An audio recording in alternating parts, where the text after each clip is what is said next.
हमारे साथ मौजूद है मेजर रिटायर्ड ताज सादिक साहब। सर ये बताइएगा कि इंडिया ने इस वक्त हमला किया और उसका जवाब उसको मिल गया, जो उसकी आरती उतारी जा रही थी, अब अस्थियां बहाई जा रही हैं।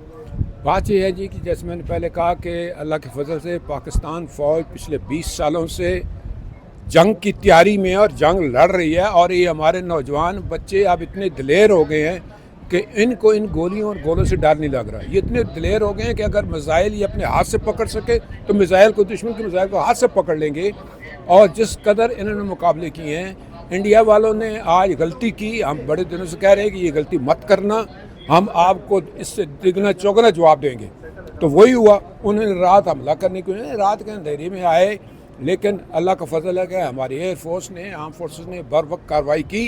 उनके 5 जहाज़ गिरा लिए हैं, ड्रोन गिरा लिया है, उनके बंदे भी मरे हैं। वो तो अपने पुलवामा या बेलगाम का किस्सा उन्होंने इसीलिए किया कि मोदी साहब इलेक्शन जीतना चाहते हैं। इलेक्शन जीतने के लिए अपने लोगों को मार रहे, 26 लोग मरवा दिए हैं ताकि एक केस खड़ा हो और लोग कहें हाँ जी मोदी बड़ा बहादुर है। बहादुर कोई नहीं है, हिंदू बहादुर नहीं हो सकता। इंशाल्लाह हमारे जवान डट के खड़े और हम डट के मुकाबला करेंगे और अपनी जगह, अपनी चॉइस के मुताबिक वक्त पे हम अपनी कर। आपने सर सर्व किया, क्या समझते हैं कि उस वक्त की आपके दौर की आर्मी और आज की आर्मी में कितना फ़र्क है?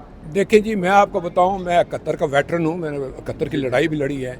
हमने पहले दिन ये काला खताई एक बॉर्डर रावी के ऊपर लाहौर में, हमने पहले दिन इंडिया की 7 पोस्टें कैप्चर की हैं, जबकि बड़े ज़ोर शोर से ये हमले कर रहे थे।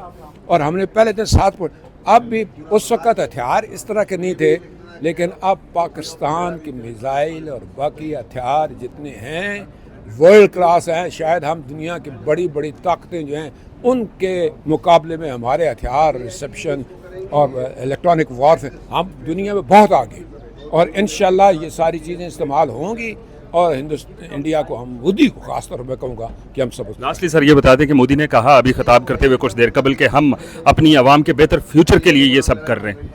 देखें जी, अवाम के फ्यूचर क्या होते हैं? जब अब जंगें होती हैं, लोग मरते हैं, इकॉनमी का भट्ठा बैठता है, इतना खर्च होगा जिसकी कोई हद नहीं।